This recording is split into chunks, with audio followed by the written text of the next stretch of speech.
Good morning student. इससे पहले वाली वीडियो में हमने इंडियन इकोनॉमी का एक चैप्टर शुरू कर दिया था जिसका नाम है development experience of India a comparison with neighbour. इस डेवलपमेंट एक्सपीरियंस में हमने भारत पाकिस्तान और चीन के विकास रणनीति के बारे में पढ़ा था कि किस तरीके से उन्होंने अपने देश के आर्थिक स्थिति को सुधारने के लिए या अर्थव्यवस्था को विकसित करने के लिए कौन कौन सी स्ट्रेटजी या रणनीति अपनाई थी। आज जो हम पढ़ने वाले हैं वो है comparative study India Pakistan and China, तुलनात्मक अध्ययन भारत पाकिस्तान और चीन का। मतलब जो तुलनात्मक अध्ययन की बात कर रहे हैं हम, इसमें हम कुछ संकेतक लेंगे, कुछ इंडिकेटर्स लेंगे और उस इंडिकेटर्स के अकॉर्डिंग हम यहाँ पर तुलना करेंगे कि किस तरीके से जो तीनों राष्ट्र हैं इनकी क्या स्थिति है, चाहे वो जनसंख्या हो, जीडीपी हो या कोई और इंडिकेटर्स क्यों ना हो। उन इंडिकेटर्स के अकॉर्डिंग हम यहाँ पर तीनों राष्ट्रों में तुलना करेंगे कि उस देश की अर्थव्यवस्था या जनसांख्यिकी की स्थिति क्या है या क्या स्थिति है तीनों देशों की स्थिति के बारे में यहाँ हम डिस्कस करेंगे। यहाँ पर आप एक टेबल देख रहे होंगे। ये जो टेबल है ये 2018 की जो विश्व विकास सूचकांक है उसमें प्रकाशित रिपोर्ट है। तो इस रिपोर्ट का जो टेबल है ये टेबल को हम डिस्कस करेंगे और इसमें तीनों राष्ट्रों की जनसांख्यिकी स्थिति के बारे में पढ़ेंगे। वो राष्ट्र कौन से हैं? India, China and Pakistan. तो इसके पॉइंट्स को जरा हम देखते हैं कि क्या कह रहा है इसका पॉइंट्स। फर्स्ट पॉइंट है पाकिस्तान की जनसंख्या बहुत कम है और चीन और भारत के लगभग 10वें हिस्से के बराबर है। तो इस टेबल में हम देखते हैं कि क्या जो पाकिस्तान है उसकी जनसंख्या दो राष्ट्रों की तुलना में कम है या नहीं। तो यहाँ पर आप एस्टिमेट पॉपुलेशन इन मिलियंस देख रहे हैं, मिलियंस में पॉपुलेशन है, मिलियन में।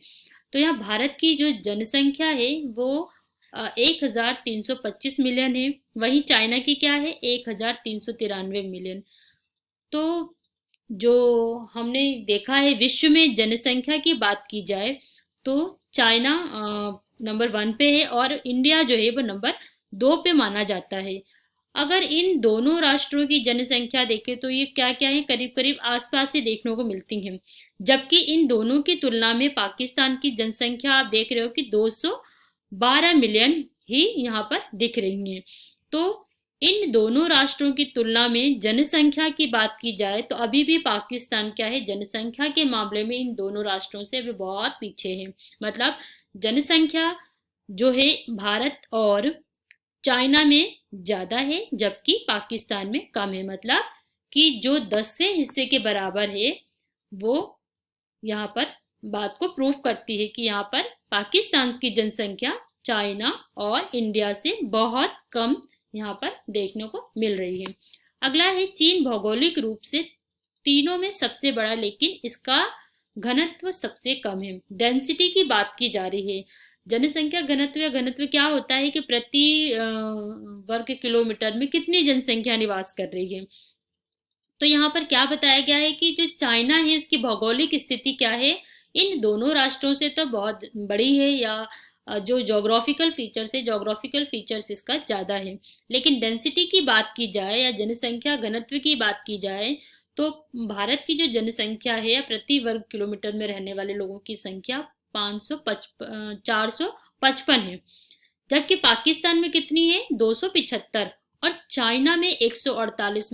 मतलब प्रति वर्ग किलोमीटर में जितनी जनसंख्या निवास करती है उसमें भारत और पाकिस्तान की तुलना में चाइना में कम है। मतलब डेंसिटी जो है वो चाइना का कम है, जबकि चाइना के बाद पाकिस्तान और भारत में जो जनसंख्या घनत्व है इन दोनों राष्ट्रों की तुलना में बहुत ज्यादा है। तो जनसांख्यिकी संकेतक में डेंसिटी में क्या है, भारत की जो जनसंख्या है वो प्रति वर्ग किलोमीटर में ज्यादा निवास करती है, जबकि चाइना में सबसे कम और पाकिस्तान में 275 व्यक्ति प्रति वर्ग किलोमीटर में निवास कर रहे हैं। नेक्स्ट है भारत और चीन के बाद पाकिस्तान में जनसंख्या वृद्धि सबसे अधिक है। 1970 के दशक के अंत में चीन में शुरू किया गया एक बच्चा मानदंड, मतलब जो वन चाइल्ड पॉलिसी अडॉप्ट की थी चाइना ने, उस पॉलिसी के अकॉर्डिंग 1970 के बाद चाइना की जो जनसंख्या बहुत तेजी से बढ़ रही थी, उसमें क्या हुआ, गिरावट आई। और इस पॉलिसी के अकॉर्डिंग चाइना ने क्या कर लिया था, अपने पॉपुलेशन को कंट्रोल कर लिया था, है ना। अब यहाँ पर क्या बात की जा रही है, एनुअल ग्रोथ रेट की बात की जा रही है। एक जस्ट मिनट। भारत और चीन के बाद पाकिस्तान में जनसंख्या वृद्धि की बात की जा रही है कि जो जनसंख्या वृद्धि, एनुअल ग्रोथ ऑफ पॉपुलेशन कितनी है। अगर एनुअल ग्रोथ ऑफ पॉपुलेशन की बात की जाए, जनसंख्या वृद्धि की बात की जाए, तो 2018 में 1.03 इंडिया की थी, और चाइना की कितनी, 0.46, और पाकिस्तान में 2.05। तो जो वार्षिक वृद्धि दर हो रही है जनसंख्या में, वो देखा जाए तो सबसे ज्यादा कहाँ पर है, पाकिस्तान में है, जबकि चाइना में सबसे कम देखने को मिल रहा है। तो जो चाइना में जो एनुअल ग्रोथ ऑफ पॉपुलेशन की जो रेशो वो जो कम हुआ है, इसका मेन पर्पस क्या था कि वहाँ की चाइना ने क्या किया था, 1970 के बाद वन चाइल्ड पॉलिसी को अडॉप्ट किया था, और उस पॉलिसी के अकॉर्डिंग क्या हुआ था, उसने अपने पॉपुलेशन की जो ग्रोथ थी, एनुअल ग्रोथ थी, वो कंट्रोल कर ली थी। जबकि पाकिस्तान में ज़्यादा हमें अभी भी देखने को मिल रही है, और इंडिया में भी है, लेकिन पाकिस्तान की तुलना में यहाँ हमें कम देखने को मिल रही है। नेक्स्ट है, तीनों देशों में महिलाओं के खिलाफ लिंगानुपात कम और पक्षपाती है। इन सभी देशों में प्रबल पुत्र प्रधानता है। मतलब क्या बताया जा रहा है कि जो सेक्स रेशो है, मतलब जो महिला पुरुष अनुपात है, उसमें देखा जाए तो भारत में कितना है, प्रति 1000 पुरुषों पे 924 महिलाएं हैं। वहीं चाइना में 949 और पाकिस्तान में 943। मतलब सेक्स रेशो की बात की जाए तो सेक्स रेशो में जो इंडिया है, वहां पर अभी भी प्रति 1000 पुरुषों में महिलाओं की संख्या हमें कम देखने को मिल रही है, जबकि चाइना और पाकिस्तान में थोड़ा सा ज़्यादा है। लेकिन अगर बात की जाए यहाँ पर मेल फीमेल रेशो की, तो ये करीब करीब हमें सिमिलर ही देखने को मिल रही है, बहुत ज़्यादा इसमें फ़र्क देखने को नहीं मिल रहा। रीज़न क्या है कि इन तीनों राष्ट्रों में आज भी लड़कों को ज़्यादा मान्यता दी जाती है। मतलब ये पुरुष प्रधान समाज की बात करते हैं। जैसे भारत में जो माना जाता है कि जो वंश बढ़ता है, वो वंश किससे बढ़ता है, लड़कों से ही बढ़ता है। तो कहीं ना कहीं ये जो लोगों की जो मान्यता है, या जो लोगों की परंपरा है, ये परंपरा एज इट इज चली आ रही है, या ये जो रूढ़िवादिता है, ये रूढ़िवादिता अभी भी तीनों राष्ट्रों में हमें देखने को मिल रही है, जिस कारण जो सेक्स रेशो है प्रति 1000 पुरुषों पर, वो करीब करीब तीनों राष्ट्रों में सेम है। लेकिन अगर सबसे ज़्यादा स्थिति खराब देखी जा रही है, जो सबसे कम महिलाओं की संख्या देखी जा रही है, वो भारत में हमें ज़्यादा देखने को मिल रही है। मतलब भारत में प्रति 1000 पुरुषों पर महिलाओं की संख्या बहुत कम है। नेक्स्ट है आपका, चीन में प्रजनन दर कम है और पाकिस्तान में बहुत अधिक है। यहाँ पर क्या बात कर रहे हैं, फर्टिलिटी रेट की बात कर रहे हैं। चीन में क्या है, फर्टिलिटी रेट कम है, 1.7 है, जबकि चाइना में क्या है, 3.6 फर्टिलिटी रेट देखने को मिल रही है। मतलब चाइना में कम और पाकिस्तान में जो फर्टिलिटी रेट है वो ज़्यादा है। आगे है शहरीकरण, चीन और पाकिस्तान दोनों में अधिक, भारत के साथ शहरी क्षेत्रों में रहने वाले 28% लोग हैं। अब यहाँ पर बताया जा रहा है कि जो अर्बनाइजेशन है, जो शहरीकरण है, उसकी बात की जा रही है। तो शहरीकरण में क्या है, अर्बनाइजेशन में इंडिया में 34% लोग शहरों में निवास करते हैं, चाइना में 59 और 37। मतलब कि जो शहरीकरण की स्थिति, अर्बनाइजेशन की स्थिति के बारे में बात की जाए, तो उसमें चाइना और पाकिस्तान में जो शहरीकरण तो तेजी से हो रहा है। यहाँ पर लोग गांव की अपेक्षा शहरों में ज़्यादा, या नगरीय जनसंख्या हमें ज़्यादा देखने को मिल रही है। लेकिन भारत में आज भी जो लोग हैं वो ज़्यादातर कहाँ निवास करते हैं, वो ग्रामीण क्षेत्रों में ही निवास कर रहे हैं। या जो भारत की जो ज़्यादातर पॉपुलेशन है, वो आज भी ग्रामीण क्षेत्रों में निवास कर रही है। यहाँ नगरीय जनसंख्या चाइना और पाकिस्तान की तुलना में अभी भी कम देखने को मिल रही है। तो इस तरीके से हमने अभी जो डिस्कस किया था वो किया था हमने उसकी जनसांख्यिकी की स्थिति के बारे में डिस्कस किया था कि किस तरीके से जनसंख्या की तुलना में तीनों राष्ट्रों की स्थिति देखी थी। अब जो हमारा सेकंड टाइप्स हैं या प्रकार हैं या जो तुलना करने की स्थिति है वो है gross domestic product and sectors, सकल घरेलू उत्पाद और क्षेत्रक, जो मतलब सेक्टर्स हैं उसके अकॉर्डिंग हम यहाँ पर कंपैरिजन करेंगे कि तीनों देशों की क्या स्थिति है। ठीक है, चीन के पास 2013 में 10.1 ट्रिलियन का दूसरा सबसे बड़ा जीडीपी है। मतलब क्या बता रहे हैं कि जीडीपी की बात की जाए तो जीडीपी में जो चीन है वो अभी भी जो उसका जीडीपी है वो पाकिस्तान और इंडिया की तुलना में ज़्यादा है।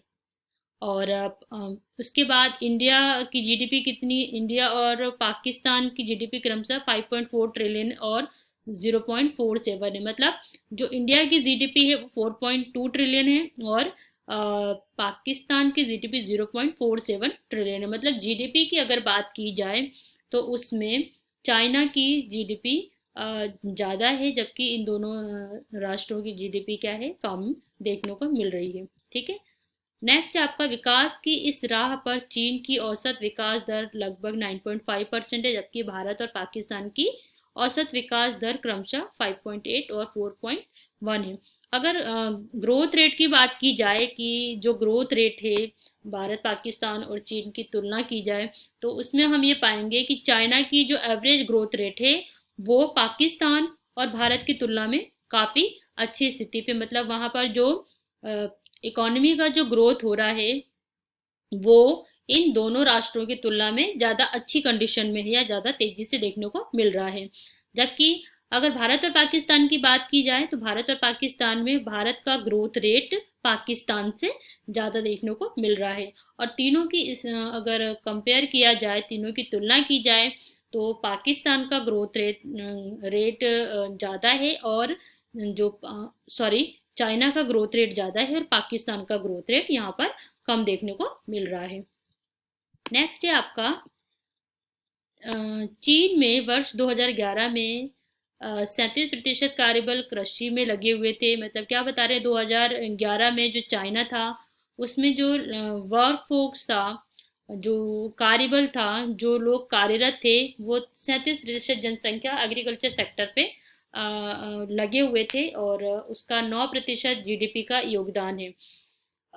और जबकि भारत और पाकिस्तान में जीडीपी में कृषि का योगदान क्रमशः 19% और 21% है। मतलब बात की जा रही है कि जो एग्रीकल्चर सेक्टर है उस एग्रीकल्चर सेक्टर्स का जीडीपी में कितना योगदान है।